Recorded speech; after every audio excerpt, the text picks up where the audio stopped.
राजा भैया हथियार और सवाल। राजा भैया का उनकी पत्नी के साथ तलाक का केस चल रहा है। उनकी पत्नी ने ट्वीट किया, तस्वीर में आपको दिखाऊं, उनकी पत्नी ने ट्वीट किया और ट्वीट कर दावा किया, कुछ हथियार उन्होंने ट्वीट किया और दावा किया कि ये राजा भैया के। तस्वीर में अगली दिखाऊं आपको, बहुत खतरनाक हथियार, ये वो हथियार हैं और उनकी पत्नी दावा कर रही है राजा भैया के। एनडीटीवी इसकी पुष्टि नहीं करता है। ये जो आप देख रहे हैं हथियारों की फौज, तस्वीरें, राजा भैया ने भी इसका खंडन किया है। ये जो आप बंदूक देख रहे हैं, एक से एक खतरनाक हथियार है, इसमें डबल बैरल है, राइफल है, AK-47 है, पिस्टल्स हैं। उनका दावा है कि ये राजा भैया के।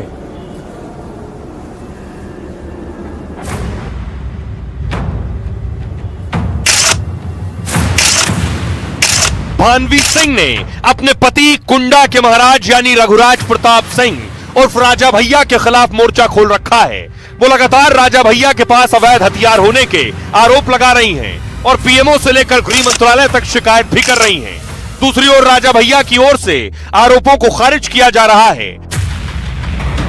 राजा भैया के करीबी अक्षय प्रताप सिंह भानवी सिंह के वीडियो और तस्वीरों को एडिटेड बता रहे हैं।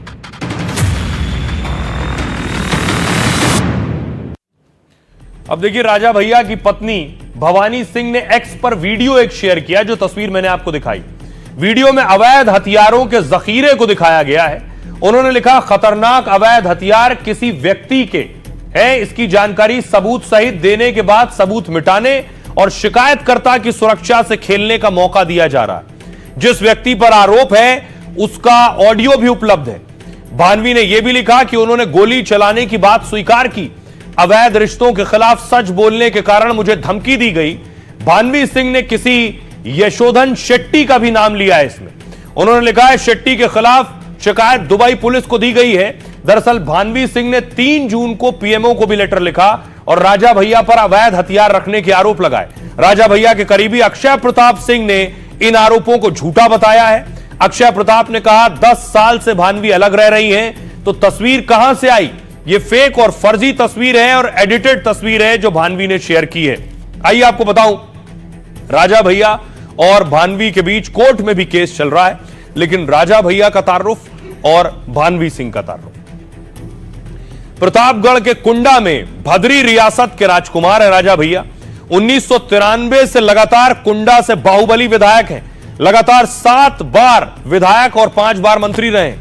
जनसत्ता दल लोकतांत्रिक के अध्यक्ष हैं। 2022 में पोटा के तहत जेल जा चुके हैं। उत्तर प्रदेश में अलग अलग जगहों पर करीब 47 केस दर्ज हैं। बस्ती राजघराने के कुंवर रवि प्रताप सिंह की तीसरी बेटी हैं।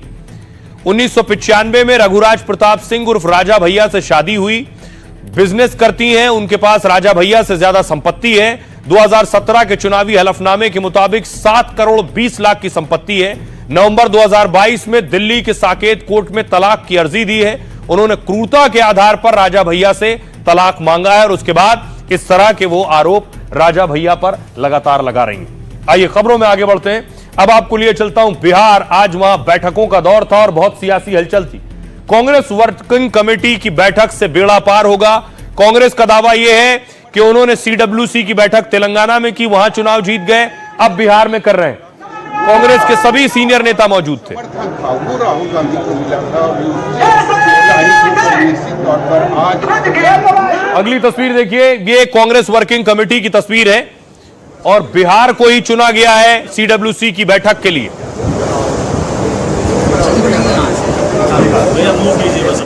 राहुल गांधी बिहार में थे और इधर ओवैसी भी बिहार पहुंच गए। असदुद्दीन ओवैसी को देखने के लिए देखिए बड़ी भीड़, सबके हाथों में मोबाइल कैमरे आप देख रहे हैं।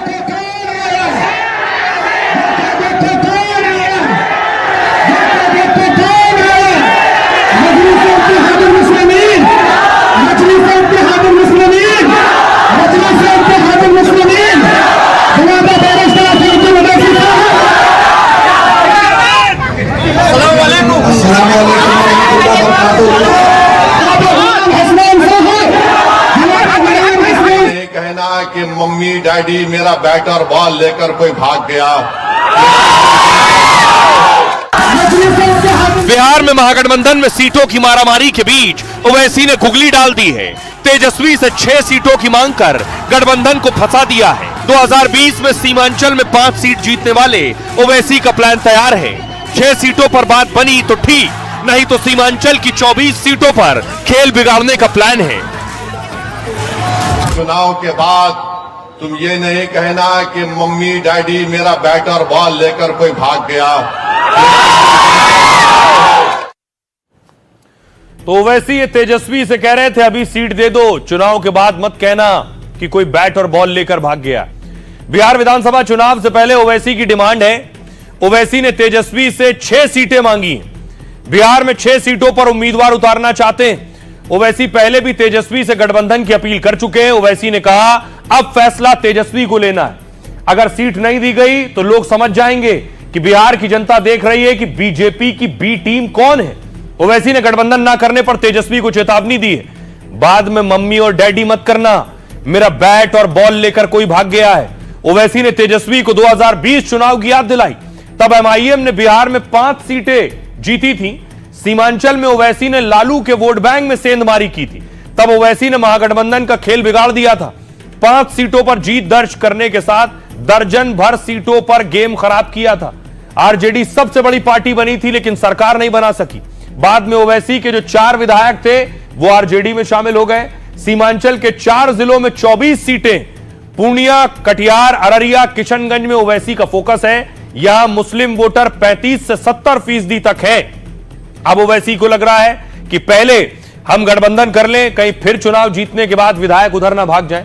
सुनिए कि आप मजलिस को सिर्फ 6 सीट दे दीजिए और हम अलायंस करने के लिए, इत्तेहाद करने के लिए तैयार हैं। तुम फैसला जो लेना चाहते ले लो, मगर याद रखो चुनाव के बाद तुम ये नहीं कहना कि मम्मी डैडी मेरा बैट और बॉल लेकर कोई भाग गया। ये ओवैसी आ रहे हैं, उनसे सुपरस्टार हैं।